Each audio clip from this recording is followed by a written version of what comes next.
অগ্নি বিপদে পড়তেই সাহায্য করতে এগিয়ে এলো কথা। সম্পূর্ণ জানতে ভিডিওটিতে একটি লাইক করে দেখতে থাকো। গল্পের শুরুতেই দেখা যায় কথারা সবাই মিলে পৌঁছে গেছে নীলাদ্রির বাড়ির সামনে। এর মধ্যেই তখন নীলাদ্রির মা বলতে থাকে, তোমরা এখানে একটু দাঁড়াও, আমি দরজাটা খুলে নিই। আর তখন নীলাদ্রি বলে, আপনারা এইভাবে বাইরে দাঁড়িয়ে আছেন, আমি বরং দুটো চেয়ারের ব্যবস্থা করে নিয়ে আসি, দাঁড়ান। তখনই কথা বলে, দাদাভাই এখন এসব লাগবে না, আগে ঘরে যাই আমরা, তারপরে যা ব্যবস্থা করার নেবে। নীলাদ্রি বলে, বেশ, তুই যখন বলছিস কথা তখন আমার কোনো আপত্তি নেই, আমি অবশ্যই এখানে দাঁড়াচ্ছি। এর মধ্যেই চারিপাশটা দেখে অর্ণা তখন বলে, সত্যি আমি ভাবতে পারছি না যে কি জায়গায় প্রির বিয়ে হয়েছে। প্রি কি এই জায়গাটা আদৌ ডিসার্ভ করে? ম্যান্ডি তখন বলে, কি বলবি বল, গোবর দেবী তো সব জায়গায় গোবরগিরি করতে ব্যস্ত থাকে, ও যদি এই শয়তানিটা না করতো তাহলে কি করে হতো? তার মধ্যে আক্কি তখন বলে, এই শোন প্রি, তুই এমনিতেই না অনেক অন্যায় করেছিস, বিগ্রহ তোর অন্যায়গুলো ক্ষমা করে দিয়েছে ঠিকই, কিন্তু তুই বিয়ের দিন এভাবে না জানিয়ে চলে গেলি কেন? আমাদের মান সম্মানের কথা একবারও ভেবেছিলিস? প্রি তখন বলে, আমি কি করে বুঝবো যে সৌরভ আমাকে ঠকাবে? তখনই আক্কি বলে, ঠকে তো ছিস, এখন একটু শান্ত হয়ে দাঁড়া, বেশি বকবক করিস না। তার মধ্যেই অগ্নি এসে বোঝাতে থাকে প্রিকে আর বলে, একটু একটু করে মানিয়ে নেওয়ার চেষ্টা করবি যদি পারিস, কারণ আমার মনে হয় আমার আর এই গোবরদেবীর সম্পর্কটা অনেক চেষ্টা করা হয়েছিল, জোড়া লাগেনি। তোর আর নীলাদ্রির সম্পর্কটা যদি জোড়া লাগে তাহলে আমি জানবো তুই খুশিতে আছিস, তুই সুখী আছিস। এর মধ্যেই কথা বলে, পাচক মশাই, আপনি আপনার বোনের জন্য এত চিন্তা করবেন না, ও ভালো থাকবে, ওকে যে ভালো থাকতেই হবে, আপনি শুধু শুধু এত চিন্তা করছেন। অগ্নি তখন বলে, এই শোন, আমি তোর কাছ থেকে আর কোনো কথা শুনতে চাই না, অনেক বলে ফেলেছিস। তুই কি ভেবেছিস যে আমি তোকে ক্ষমা করে দিয়েছি? আমি তোকে কখনো ক্ষমা করতে পারবো না, তুই আমার বোনের জীবনটা নষ্ট করেছিস। এর মধ্যেই ছোটকা এসে বলে, কি হচ্ছে কি অগ্নি, প্রিয়ের বিয়ের পর তোরা দুজনে এরকম যদি ঝামেলা করতে থাকিস তাহলে কি হবে বলতো? নূপুর তখন বলে, হ্যাঁ অগ্নি, তুমি এইভাবে আর ঝামেলা করো না, সত্যি আমাদের খুব খারাপ লাগছে। একটা কথা অন্তত বোঝার চেষ্টা করো যে তোমার বোন লগ্নভ্রষ্টা হতো, কিছুটা সমাজকে তো মেনে চলতেই হবে বলো। আর বিশেষ করে দিদিভাইয়ের অবস্থাটা যদি তুমি দেখতে তাহলে তোমার মাথাও ঠিক থাকতো না। দিদিভাই রীতিমতো আত্মহত্যা করতে চাইছিল, আর কথা সেখান থেকে দিদিভাইকে বাঁচিয়ে নিয়ে এসেছে। বুঝতে পারছো তো, কথার কাছে আমাদের ঋণ বেড়েই চলেছে, আর তুমি কি না কথার সাথেই এরকম অন্যায় করো না, সেটা খুব একটা ভালো হবে না। এর মধ্যেই নীলাদ্রির মা বউকে বরণ করে ঘরে নিচ্ছে, আর যেটা দেখার পর প্রীত প্রচণ্ড রেগে যায় আর বলে, এ বাবা, এই ঘরে আমি থাকবো? আমার তো ভালোই লাগছে না। তখনই অর্ণা বলে, আচ্ছা নীলাদ্রিদা, আপনার বাড়িতে কটা ঘর আছে? নীলাদ্রি তখন বলে, কেন? দুটো ঘর, একটায় মা থাকে, একটায় আমি থাকি। তখনই অর্ণা বলে, তাহলে কি করে থাকবে প্রি? এই মরেছে, এ প্রি তুই কি করে থাকবি? তখনই আক্কি বলে, এই বোকার মতন কথা বলিস না, স্বামী স্ত্রী তো একসাথেই থাকবে নাকি? তখন অগ্নি বলে, ওই আমার আর গোবরদেবীর মতন, আমার তো সোফাতে অর্ধেক জীবনটা কেটে গেল, এখন প্রিয়ারও সেই সময়টা চলে এসেছে।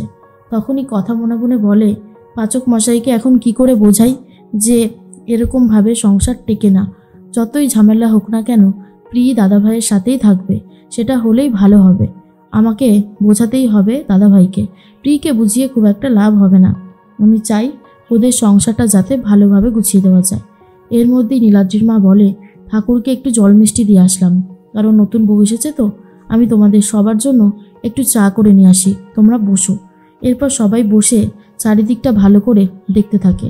তার মধ্যেই প্রি এমন একটা ড্রেস পরে সবার সামনে এসেছে যেটা দেখার পর নীলাদ্রির মায়ের চোখ ছানাবড়া হয়ে গেছে, আর বলে, এ কি, বিয়ে হতে না হতে এই সমস্ত পোশাক? চি চি চি চি, আমার তো মাথা ঘুরছে। এরপরে চেঁচিয়ে লোকজন জড়ো করতে থাকে নীলাদ্রির মা। নূপুর তখন বলে, প্রি তুমি কি করছো, কেন করছো এগুলো?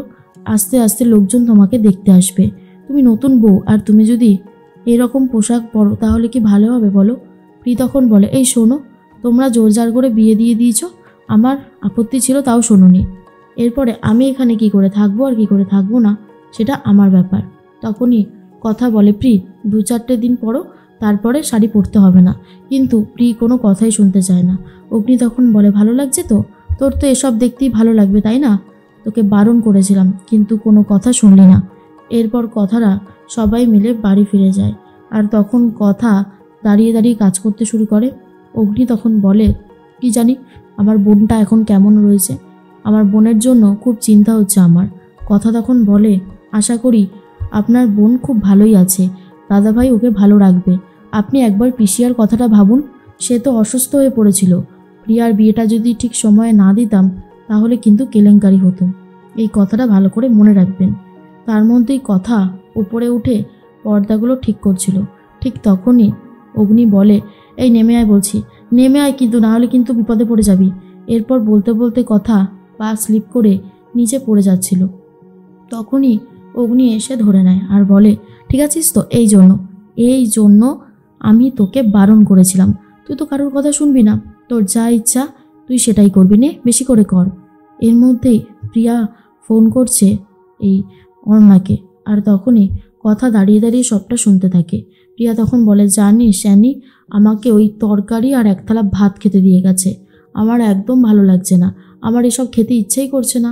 আরে স্যান্ডউইচ কিছুই নেই এখানে। তখনই অর্ণা বলে, তুই চিন্তা করিস না প্রি, তুই তোর বাড়ির অ্যাড্রেসটা বল, আমি স্যান্ডউইচ এখান থেকে পাঠিয়ে দিচ্ছি। তখন প্রিয়া বলে, ঠিক আছে।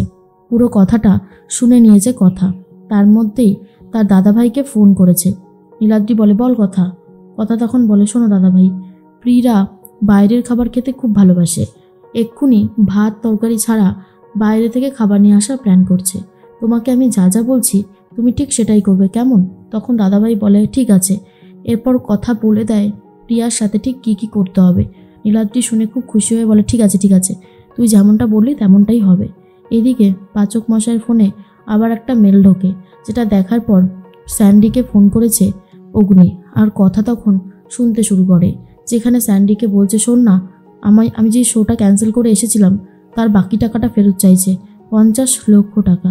আমি ভাবছি কী করে জোগাড় করব, আমাদেরকে আবারও কিছু একটা প্ল্যান করতে হবে, বুঝলি? তুই তাড়াতাড়ি চলে আয়। স্যান্ডি তখন বলে, ঠিক আছে বিগ ব্রো, আমি আসছি, চিন্তা করিস না। এরপরে কথা বলে, পাচক মশাই, আপনার কি হেল্প লাগবে আপনি আমাকে বলতে পারেন, আমি আপনাকে সাহায্য করব। কিন্তু অগ্নি তখন বলে, এই শোন, তোর কোনো সাহায্যই না আমার লাগবে না, বুঝতে পেরেছিস? কোনো সাহায্য আমাকে করবি না, আমার ভালো লাগছে না।